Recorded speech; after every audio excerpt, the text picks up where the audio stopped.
국민의힘 윤리위가 어제 저녁 7시부터 5시간 동안의 긴 회의 끝에 다음 달 6일 10월 6일 날 이준석 전 대표에 대한 추가 징계안을 심의하기로 했고요. 그 추후 징계 수위에 따라서 국민의힘과 이준석 대표 간의 또 갈등의 장기화 여부가 또 결정될 것 같습니다. 국민의힘 바로 세우기 국바세 대표를 맡고 계시죠. 신인규 변호사 함께하겠습니다. 어서 오십시오, 변호사님. 네, 안녕하세요. 국바세의 신인규입니다. 네, 진작한님 김 소장님 인사 나눠주시고요. 안녕하세요. 안녕하세요. 자, 어제 이제 윤리위 전체 회의에서 가장 큰 관심사는 이준석 대표에 대한 이제 추가 징계가 어떻게 결정될 것이냐 이 부분이었는데 좀 연기가 됐어요. 이 부분 어떻게 판단해야 될까요? 예, 우선은 윤리위에서 그때 한번 전에 그 보도 자료를 통해 가지고 뭐 정치인의 표현이라든지 아니면 범죄 혐의 뭐 이런 것들 가지고 이제 뭐 징계하겠다 이랬었는데 사실은 그 가처분에 있어서 전략이 좀 수정된 게 가장 큰 이유인 것 같습니다. 윤리위의 전략이 수정됐다. 예. 아무래도 이제 그 신청인의 적격을 날림으로써 가처분에서 한번 시도를 해본 건데 예. 지금 상당히 좀 인용 가능성이 높게 점쳐지고 있기 때문에 이분에 대해서 섣불리 하는 것보다는 조금 더 결과를 보고 대처하는 게 낫겠다라는 전략적 판단이 있었던 것 같고요. 예. 두 번째는 유상범 윤리위 부위원장이 이제 사임을 하지 않았습니까? 그렇죠. 그 부적절한 문자 노출 때문에 이제 사임을 했기 때문에 아무래도 윤리위가 좀 동력이 좀 떨어진 거 아니냐라는 생각도 좀 들고 마지막으로 이제 그 소위 말한 대통령의 비속어 발언이 나옴으로써 이제 정치인의 표현을 가지고 규제하기에는 상당히 민망한 상황이 됐다. 그래서 지금 좀 징계를 미룬 것 같고요. 마지막으로 가처분 신청을 한 걸 가지고서 또 뭐 징계를 할 수 있다라는 보도가 좀 나오더라고요. 이준석 대표가 당에 네, 대해서. 가처분을 신청한 것이 뭐 당에 대한 뭐 약간 시끄럽게 했다 이런 것 같은데 그것은 이제 헌법상의 우리 재판 청구권이 다 국민의 기본권으로 들어가 있기 때문에 이거 예. 가지고도 아마 징계하기는 상당히 좀 곤란할 것이다 이렇게 징계하면 봅니다. 징계위원들을 징계해야 돼요. 그리고 참고로 가처분 제기하신 의원님들이 많기 때문에 그분들 다 징계를 받으셔야 될 것 같습니다. 그렇군요. 자, 그리고 그 외에도 이제 보면 그 김성원 의원 수해 복구당 실언 논란이 있었던 분이죠. 비 좀 오면 좋겠다라고 했던 것 같은데 이 당원권 정지 6개월이 나왔습니다. 이 부분 어떻게 보세요?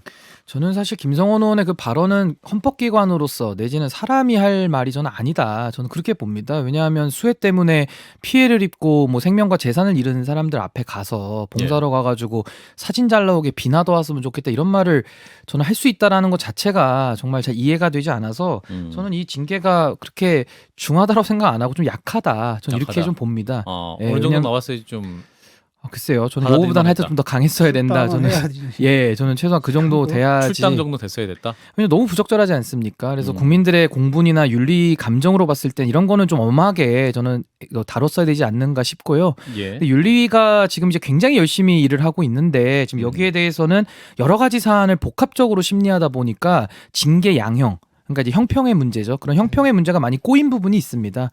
그래서 예를 들면 정창민 의원 같은 경우는 지금 1심에서 7년 뇌물로 선고가 됐거든요. 예. 근데 이런 분 같은 경우는 아직 뭐 징계가 들어갔던 얘기 우리 못 듣지 않았습니까? 예. 그러니까 이런 식으로 누구는 1심 판결 났는데도 징계도 안 하고 누구는 대법원까지 뇌물로 확정됐는데 당원권 정지 3개월 나오고 뭐 김성원 의원 같은 경우는 저는 좀 약하다고 보지만 당원권 정지 6개월 나오고 뭐 이준석 대표는 형사가 이제 좀 무혐의 내지는 공소권 없음이 나왔음에도 불구하고 성급하게 개입해서 또 당원권 정지 6개월 하고 전 이런 것들이 징계 양형을 좀 예측할 수도 없거니와 좀 이해하기도 쉽지 않다. 저는 이렇게 봅니다. 예, 그리고 이제 눈여겨볼 것은 권성동 전 원내대표에 대한 징계 절차도 개시가 됐습니다. 이제 징계 절차의 개시의 이유는 그 의원 연찬회 때 금주령이 내려졌었는데 이게 기자들과의 그 회식 자리에 참석해서 이제 문제가 됐어요. 노래하는 장면도 이제 언론에 노출됐었기 때문에 어떻게 될까요, 결과가?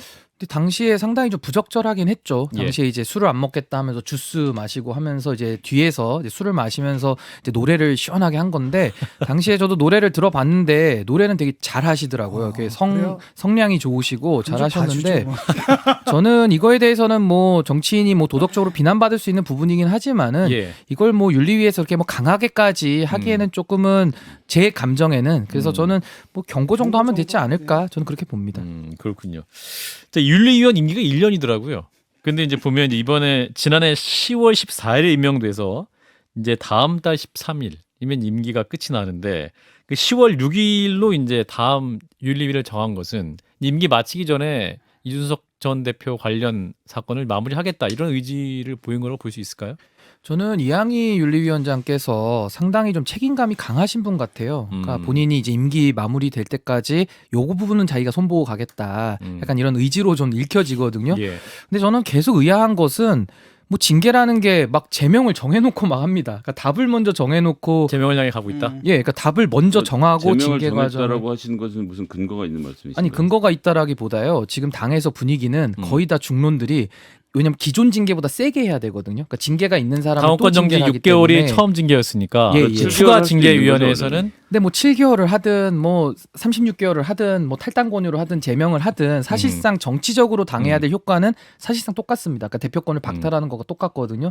그러니까 이런 식의 답을 정해놓은 징계, 제가 이거를 답정너 징계라고도 하고요, 넌나모 징계라고도 합니다. 넌 나에게 모욕감을 줬어. 그러니까 기분이 나쁘기 때문에 징계를 하는 걸로 저는 감정 징계로 보이거든요. 예. 그래서 이런 식으로 누구를 기분 나쁘게 했습니까? 그 이제 당원들 입장에서 이준석 대표가 취향에 맞지 않는 거죠. 그냥 기분이 나쁘고. 기분이 나쁘고. 지금 이 사태를 이끈 거에 대해서 이준석 대표에게 모든 책임을 지금 뒤집어 씌우려는, 예를 들면 지금 뭐 대통령의 실언에 대해서 MBC가 다 모든 책임 뒤집어 쓰고 있지 않습니까? 예. 뭐 그런 거랑 상당히 유사하다 저는 이렇게 봅니다. 이준석 대표와 또 MBC가 같은 길을 가고 있는 것 같다. 동병상련 아닌가 싶습니다. 예. 지금 방금 들어온 속보인데요. 박진 외교부 장관 해임 건의안이 본회의에 상정이 됐죠. 해임 건의안 통과가 찬성 165표, 여당은 165표. 퇴정한 상태다라는. 100% 찬성이네. 예. 자, 계속해서 질문을 드리면 이제 이준석 대표가 이제 이번에 이제 가처분 심리 신문을 마치고 나오면서 했던 말이, 이준석만 날리면 모든 게 잘 될 거라는 주술적 생각을 볼 수 있는 심리였다, 이렇게 평가를 했는데, 그 심리 현장에서 또 추가적으로 뭐 말을 들은 게 있었나 봅니다. 뭐 우선은 이준석 대표 입장에서는 이번에 이제 마무리를 져야 되겠다라는 그렇죠. 생각을 좀 하는 것 같고요. 예. 아마 현장에서는 그 전주의 비대위원이 당사자 자격으로 아마 참석을 한 걸로 알고 있습니다. 판사 출신. 예, 출석을 했는데요.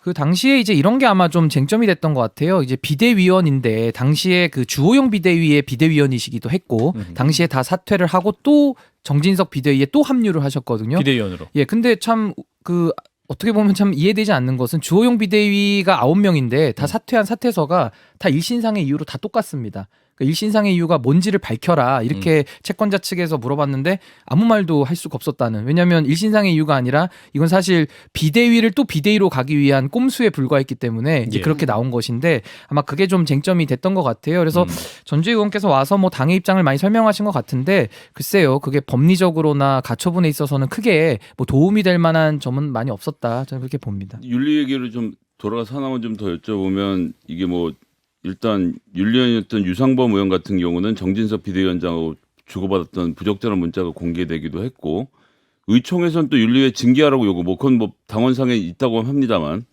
거기에 대해서 윤리위가 또 의총의 말씀을 잘 들었다, 이런 이야기를 하는 것, 이런 것들이 제3자가 바깥에서 보기에는 저대로 이준석 대표가 전부 다 들고 법원에 가면 판사로부터는 이준석 대표의 유일한 판결을, 즉 저 징계가 부당하다는 이야기를 끌어낼 수 있을 것 같은데, 지금 윤리위 결정과 관련돼서 이준석 대표가 이것도 법원으로 가져가는 건가요?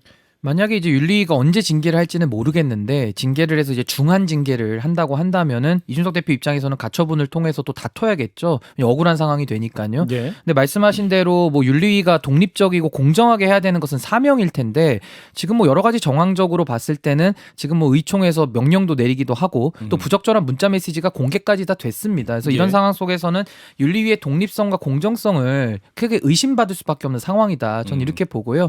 아무래도 윤리위에서 지금 어떠한 정치적인 상대방, 그러니까 소위 말하는 축출, 정적을 제거하기 위한 그런 도구로 쓰이는 거 아니냐, 이런 의구심이 상당히 많아서 그 부분은 이제 재판 가면은 다퉈질 부분이기도 하고, 또 징계를 할 때 징계 사유가 중요하거든요. 그렇죠. 근데 징계의 사유가 아무리 생각해도 정치인의 발언을 가지고, 그것도 양두구육하고 신군부 발언을 아마 지목하는 것 같은데, 그거 가지고 징계한다 그러면은 정치할 수 있는 사람이 있겠습니까? 근데 지금 지난달 23일이죠. 그 당시 비대위원장이었던 주호영 원내대표가 당 1호 혁신안으로 이 공천 후보제 부적격 심사를 당 윤리위가 할 수 있는 권한 부여할 수 있다고 예고를 했는데, 그 점차 이제 그러면 다음 총선, 그 내년 후년 초죠. 그때 그러면 윤리위가 또 공천에 사실상 개입할 수 있는 그런 상황 아닙니까? 그건 가능한가요? 왜냐하면 공천관리위원회에서 하게 돼 있잖아요. 근데 그게. 어차피 그건 혁신위에서 지금 안을 올린 거기 때문에 예. 그건 또 이제 최고위 내지는 비대위 뭐가 될지는 모르지만 거기서 이제 추인을 해야 이제 그거는 유효하게 되는데요. 예. 저는 이렇게 봅니다. 윤리위가 지금 공천권도 없는데 지금 저렇게 정치행위 하면서 당을 망가뜨려 놓고 있지 않습니까? 근데 뭘 잘했다고 거기다가 권한을 더 얹어줍니까? 윤리를 감시할 수 있는 기구는 없습니까? 그럼 뭐 당내 현재로서는 없죠. 그 윤리위가 이런 행동을 할 거라는 것은 상식과 그 기본 커먼 센스로는 이해할 수가 없는 상황이고요. 예. 저는 그래서 윤리위에 대해서는 그런 권한을 더 주기보다는 오히려 윤리위가 지금처럼 부적절한 아까도 말씀하셨듯이 의총과 또 정치인들과의 그런 유착관계 이런 것들을 오히려 끊어낼 수 있는 그런 윤리위의 독립성 보장 방안을 확보하는 것이 더 우선돼야 된다. 아니, 저는 그렇게 그렇지만 봅니다. 이 윤리위가 이항희 위원장 포함해서 뭐 이준석 대표의 말만 듣는 사람은 아니겠지만 어쨌든 이준석 대표 때 구성된 이준석 대표가 천관 인물들을 중심으로 구성된 윤리위 아닙니까? 근데 그건 윤리위가 맞습니다. 지금 말씀하신 대로라면 중간에 갑자기 변한 건가요? 아니면 이준석 대표가 잘못을 했다라고 윤리가 확신을 갖고 있기 때문에 이렇게 접근을 하는 걸까요? 근데 그 내막까지는 우리가 밖에서 알 수는 없지만은 예. 지금 드러난 뭐 의총과의 유착관계 내지는 문자 메시지를 통해서 서로 중진 의원하고 그런 그 부적절한 얘기들을 나누지 않습니까? 특히 유상범 의원 같은 경우는 MBC 카메라에 찍힌 적도 있어요. 그냥 무조건 징계로 간다 이런 식으로. 그러니까 그런 그리고 유상 이제 내부 위원은 그렇지만 절반을 예. 차지하고 있는 외부 인사들 같은 경우에는 그렇게 컨트롤하기는 어렵지 않았을까요? 예, 그래서 이제 외부 위원들로 구성돼 있기 때문에 사실은 독립성이나 중립성을 이제 그걸로 담보를 하는 거였는데 예. 지금 윤리위의 행태에 대해서는 이게 좀 상식을 벗어났다라는 평가가 좀 지배적이지 않습니까? 그렇기 때문에 이런 기능 하에서의 윤리위를 만약에 말씀하신 대로 공천권에 영향을 미치는 위치에 둔다 그러면은 지금 권한이 없는데도 정적을 제거하는 데 쓰임 받고 있는데 이게 권한까지 가졌을 때는 당의 질서를 상당히 어지럽힐 수 있다. 저는 그렇게 보기 때문에 윤리위를 조금 더 정상화할 수 있는 방안들도 좀 고민을 해봐야 될 것 같습니다. 다음 달 14일은 새로 뽑나 윤리를 어떻게 되나요? 그건 절차가? 이제 가처분 결과를 보고요. 이제 권한이 누구에게 가는지 좀 본 다음에 당시에 이제 권한을 가지신 분이 아마 임명을 할 겁니다. 그 10월 6일 날 다음 윤리위 일정을 잡은 건 그럼 그 사이에 추가 가처분 결과가 나올 것으로 윤리위 내부에서 판단하고 있는 겁니까? 뭐 나름대로는 그런 계산을 좀 한 것 같습니다. 그래서 만약에 인용이 나왔을 때도 본인들은 윤리위를 통해서 제명을 통해 가지고 내보낼 수 있겠다라는 생각을 한 거 아니냐라는 추측을 해봅니다. 그렇군요. 자, 그리고 이제 그 가처분 심리에서 그 전주의 비대위원이 그 천동설 같은 주장이 받아들여지지 않는 한 현 비대위는 당연히 적법이다 이렇게 얘기했어요. 이게 어떻게 들어야 돼요? 해석 좀 해주세요. 천동설 같은 주장. 어떤 주장이 천동설 같은 주장이라는 건가요? 뭐 굉장히 과학적인 용어를 쓰셔가지고 예. 근데 저는 전주의 의원 같은 경우는 지금 사실 뭐 당에 이것이 윤리가 아니 그러니까 그 비대위가 만약에 무너지면 재앙 같은 일이다 뭐 이런 식으로 얘기하거든요. 근데 재앙 같은 일을 왜 합니까? 저는 그런 근본적인 의문이 좀 들고요. 예. 사실 지금 뭐 예를 들면 비대위에 대해서 계속 적법성을 지금 소위 말해서 강하게 어필하고 계시는데 예. 결국 법원이 법과 원칙에 따라서 판단을 전 할 거라고 보거든요.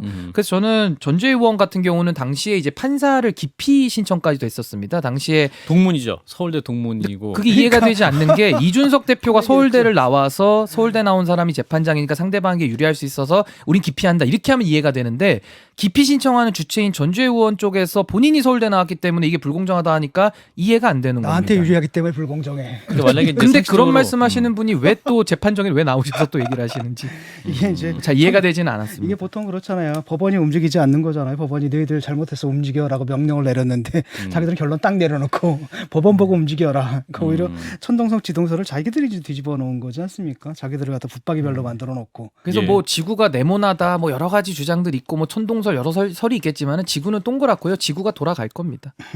지구는 돈다. 예. 알겠습니다. 자, 이제 만약에 이제 10월 6일 이전에 이제 비대위 결과가 나올 텐데 이거는 비대위 가처분 끝없는 도돌이표가 계속되는 겁니까?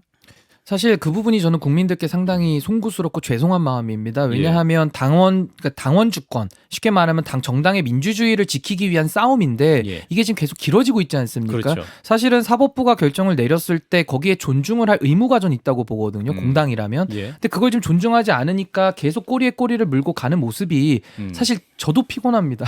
예. 근데 국민들께서 얼마나 힘드시겠습니까? 그러니까 지금 네. 뉴스 보면 지금 바이든 그 날리면 논란과 더불어서 또 이게 가처분 논란이 계속 진행되면 경제는 정말 심각한 상황으로 가고 있는데 국민들이 정치를 바라보는 눈빛 자체가 정말로 힘드실 것 같은 생각이 들거든요.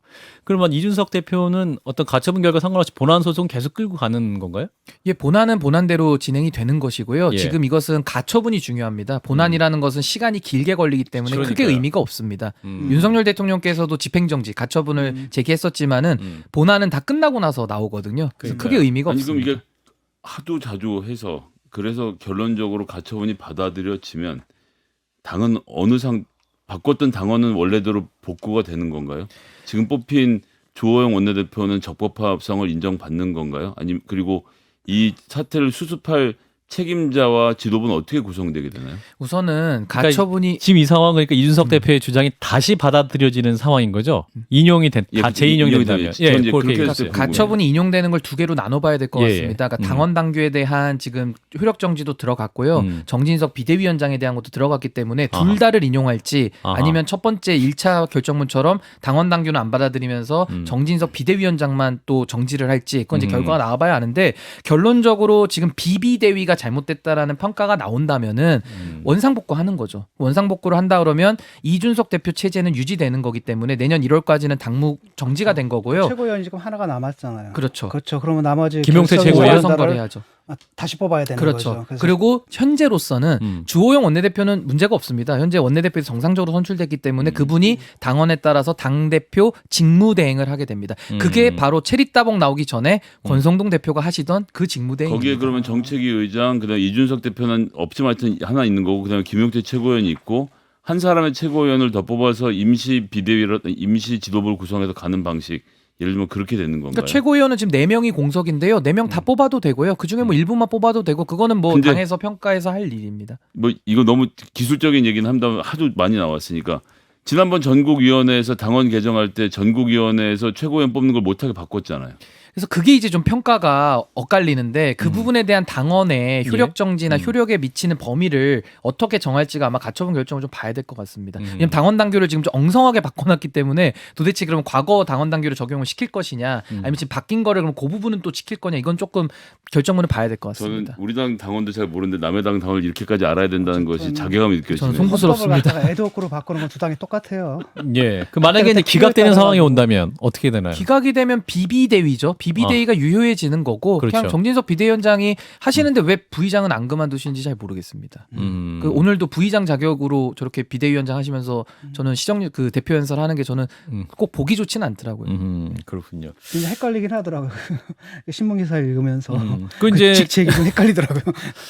그 오늘 이준석 대표가 SNS에 이런 글을 올렸어요. 사람이 학습하는 방법은 여러 가지가 있지만 뜨겁다라는 개념은 만져보고 아파봐야 한다. 잔인하지만 뜨거운 걸 만지고 아파보는 방법밖에 없다. 말로 설명하고 이끌어보려고 해봐야 안 된다. 빨리 정말 뜨거운 걸 만져보게 놔두자. 요건데 이준석 대표의 이 글을 보면 이제 추가 가처분 결과에 대해서 굉장히 뭐랄까 낙관하고 있는 것 같은 뉘앙스 좀 읽힙니다. 어떤 의미로 이 글을 쓴 걸까요? 뭐 아무래도 가처분 1차 때 내용 판단까지 받았고요. 정당 민주주의 위반이라는 것이 핵심입니다. 당원과 헌법, 정당법 다 위반이라는 거고 가처분 이의 결정에서는 그래서 비대위원회가 무효라는 설시까지 나왔습니다. 그전에는 비대위원만 유효하다 이런 괴상한 논리를 했기 때문에 판사님이 아예 비대위 자체가 무효라고 써주셨고요. 그래서 이번에는 더 당원 당규를 바꿔서 재판부의 결정까지도 부정하는, 그러니까 소위 말하는 사법 부정을 넘어서 지금 사법 방해로 가고 있거든요. 사법 방해로 사법 가고 있다. 방해로 저는 간다고 봅니다. 그러니까 뭐 제명 나와서 신청인 자격도 날리겠다 이런 얘기까지 나왔던 거거든요. 그래서 이런 사법 방해 행위까지 있기 때문에 저는 사법부가 독립된 권위를 가지고 전 이것은 말끔하게 논란을 종식시켜야 될 의무도 있다. 저는 그렇게 보고요. 그리고 저는 지금 국민의힘 안에서 상당히 많은 비용을 들이면서 이런 고통을 치르고 있는데요. 예. 저는 정당이 이렇게 비상식적인 일을 할 거라고 생각 못 했거든요. 근데 이런 일이 벌어지더라고요. 그래서 이번에 차제에 그냥 법원의 결정을 받고 정당이라는 것이 헌법 위에 있는 것이 아니다. 그리고 국회의원들이 정당의 주인이 아니다. 이걸 저는 명확하게 밝히는 계기로 삼아야 된다. 저는 그렇게 보고 있습니다. 다른 한편 그렇지 않습니까? 뭐 자기들 당비내가지고 운영되는 게 아니잖아요. 사실상 정당 보조금이거든요. 국민 전체의 세금이고. 맞습니다. 근데 국민 전체의 견해가 볼 때 이건 부당하다라고 보는 분들이 좀 다수거든요. 라고 한다면 그걸 수용을 해야 될 텐데 좀 안타깝습니다. 예. 자, 우리 신인규 변호사님은 이제 국민의힘 그 상근 부대변인이셨죠. 네, 전임 과거에 지냈었죠. 전임 부대변인이셨는데 최근 그 윤석열 대통령의 순방 논란에 대해서 어떻게 보십니까? 당 대통령도 대응- 당원이잖아요. 당 대응 그런데 잘하고 당원이죠. 있습니까? 당의 대응. 당원인데 보니까 상당히 부적절한 발언을 하셨단 말이죠.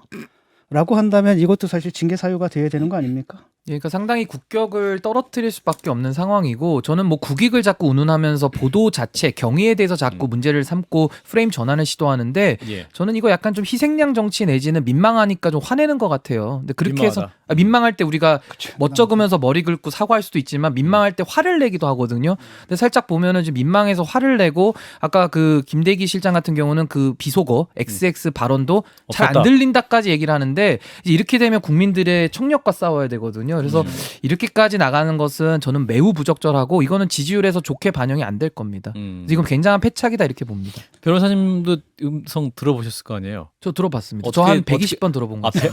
여태까지 다 100번 들었다는 분은 많았는데 아닙니다. 방송 들어갈 때마다 저도 120번. 10번씩 듣고 들어옵니다. 야, 들으면 들을수록 이 편견이 굳어지더라고. 근데 120번 들으셨다는데 어떻게 들으셨어요? 근데 솔직히 날리면으로 마음을 먹고 들으면 날리면으로 들리고요. 예. 저는 그러나 그냥 마음을 비우고 들으면 바이든으로 들려요. 마음을 비우면 비우면. 근데 이제 아. 맥락상에는 쪽팔린다라는 말 자체에는 주체가 나와야 되는 게 자연스러운 것이고 면면 그렇게 쓰진 않거든요. 그리고 당시에 정황적으로 제가 추론하기에는 48초의 만남이 짧았기 때문에 대통령께서 저는 좀 불쾌했을 수 있다고 봅니다. 그래서 나와서 이제 국익을 향한 마음이 크시기 때문에 예. 아쉬운 마음에 저는 그런 실언을 하셨다고 보는데 음. 이거를 이제 해명하면서 대통령실에서는 처음에 민주당 지칭했다 야당을 이렇게 지칭한 해서 것이다. 예, 또 논란을 일으켰다가 음. 또 이제는 그것도 안 들린다고 하니까 이제 이렇게 되면은 상당히 곤란해지죠. 저는 아직도 들리거든요. 소리를 좀 크게 해서 들으시면 좋을 것 같습니다. 소리를 높여라. 잘 안 볼륨을 들린다 높여라. 하시니까 볼륨을 소리를 높여라. 크면 예, 크게 하면 근데 좋을 이제 것 국민의힘 의원들은 자막 조작했다. 오늘 또 여러분들이 말씀하지 않았습니까? 어제 또 MBC 항의 방문하는 과정에서도 자막 조작했다. MBC를 고발하고 전쟁 선포하는 그런 상황까지 갔는데 당대는 어떻게 바라보고 계십니까? 저는 MBC 편향됐다라는 비판할 수 있다고 보는데요. 지금 그 얘기할 때는 아닙니다. 저는 그건 분리해서 봐야 되고요.